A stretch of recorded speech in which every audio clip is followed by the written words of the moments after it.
আসসালামু আলাইকুম, স্বাগতম জানাচ্ছি বিবিসি নিউজ আন্তর্জাতিক সংবাদে।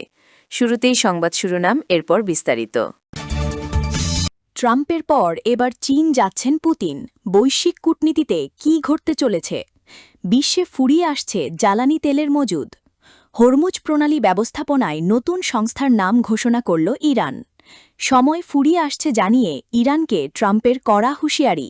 দর্শক, এতক্ষণ শুনছিলেন সংবাদ শিরোনাম। এখন বিস্তারিত।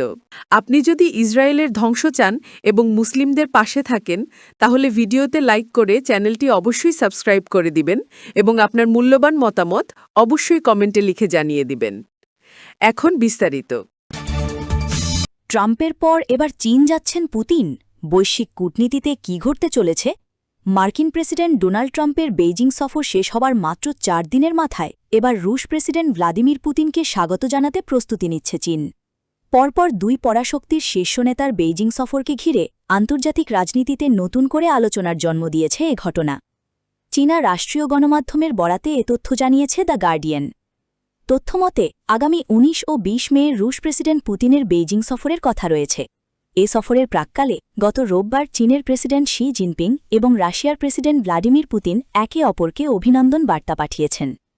শি জিনপিং তার বার্তায় উল্লেখ করেন, দুই দেশের কৌশলগত অংশীদারত্বের ৩০ বছর পূর্তির এ বছরে রাশিয়া ও চীনের দ্বিপক্ষীয় সহযোগিতা আরও গভীর ও সুসংহত হয়েছে। চীনা রাষ্ট্রীয় সংবাদ মাধ্যম গ্লোবাল টাইমসে প্রকাশিত এক প্রতিবেদনে বলা হয়েছে, মাত্র এক সপ্তাহের ব্যবধানে একই দেশে যুক্তরাষ্ট্র ও রাশিয়ার মতো দুই চিরপ্রতিদ্বন্দ্বী দেশের রাষ্ট্রপ্রধানের সফর স্নায়ুযুদ্ধ পরবর্তী সময়ে অত্যন্ত বিরল। বিশ্লেষকদের মতে এ ঘটনা এটিই প্রমাণ করে যে বেইজিং দ্রুত বৈশ্বিক কূটনীতির মূল কেন্দ্রবিন্দু হিসেবে আবির্ভূত হচ্ছে। এদিকে ২০২২ সালে ইউক্রেনে রাশিয়ার পূর্ণমাত্রা সামরিক অভিযান শুরুর পর থেকে মস্কোর প্রতি বেইজিংয়ের অর্থনৈতিক ও কূটনৈতিক সমর্থন বাড়তে থাকে। সাম্প্রতিক ইরান যুদ্ধের কারণে হরমুজ প্রণালী বন্ধ হয়ে যাওয়ায় চীনের কাছে রাশিয়ার গুরুত্ব আরও বহুগুণ বেড়ে গেছে। মধ্যপ্রাচ্য থেকে তেল সরবরাহ ব্যাহত হবার পর থেকে চীন রাশিয়ার জ্বালানি তেলের ওপর ব্যাপক নির্ভরশীল হয়ে পড়েছে। বিশ্বে ফুরিয়ে আসছে জ্বালানি তেলের মজুদ।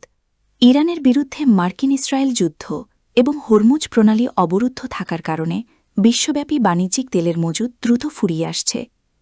আন্তর্জাতিক জ্বালানি সংস্থা আইইএ এর প্রধান ফাতিহ বিরল সতর্ক করে বলেছেন, বর্তমানে বিশ্ববাজারে যে পরিমাণ তেলের মজুদ রয়েছে তা দিয়ে আর মাত্র কয়েক সপ্তাহ চলা সম্ভব।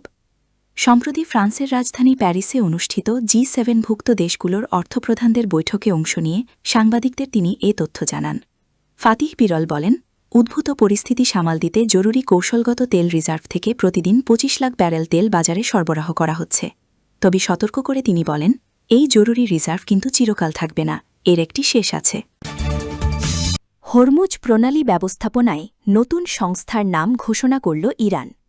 কৌশলগতভাবে অত্যন্ত গুরুত্বপূর্ণ হরমুজ প্রণালী ব্যবস্থাপনার জন্য একটি নতুন সংস্থা গঠনের ঘোষণা দিয়েছে ইরানের সর্বোচ্চ জাতীয় নিরাপত্তা পরিষদ।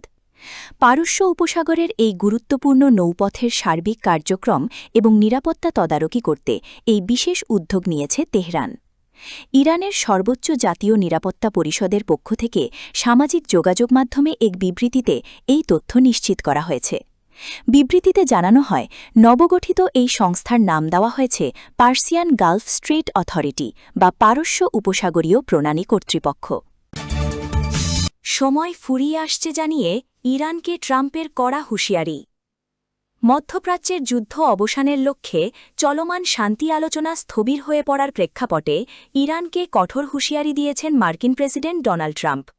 তিনি সতর্ক করে বলেছেন, তেহরানের জন্য সময় ফুরিয়ে আসছে। নিজের সামাজিক মাধ্যম ট্রুথ সোশ্যালে দেওয়া এক পোস্টে ট্রাম্প লিখেছেন, তাদের ইরান দ্রুত সিদ্ধান্ত নেওয়া উচিত, খুব দ্রুত। তা না হলে তাদের আর কিছুই অবশিষ্ট থাকবে না। মনে রাখতে হবে, সময় অত্যন্ত মূল্যবান। রোববার ১৭ মে ইসরায়েলের প্রধানমন্ত্রী বেনিয়ামিন নেতানিয়াহুর সঙ্গে ফোনালাপের পর ট্রাম্প এ হুঁশিয়ারি বার্তা দেন। নেতানিয়াহুর কার্যালয়ও এ ফোনালাপের বিষয়টি নিশ্চিত করেছে। এদিকে সোমবার ইরান জানিয়েছে, তারা যুক্তরাষ্ট্রের সর্বশেষ প্রস্তাবের জবাব দিয়েছে এবং পাকিস্তানের মধ্যস্থতায় ওয়াশিংটনের সঙ্গে আলোচনা অব্যাহত রয়েছে। ফরাসি বার্তা সংস্থা এএফপি জানায়, নিয়মিত সংবাদ সম্মেলনে ইরানের পররাষ্ট্র মন্ত্রণালয়ের মুখপাত্র বলেছেন, গতকাল আমরা যেমনটা ঘোষণা করেছিলাম, আমাদের উদ্বেগের বিষয়গুলো মার্কিন পক্ষকে জানিয়ে দেওয়া হয়েছে।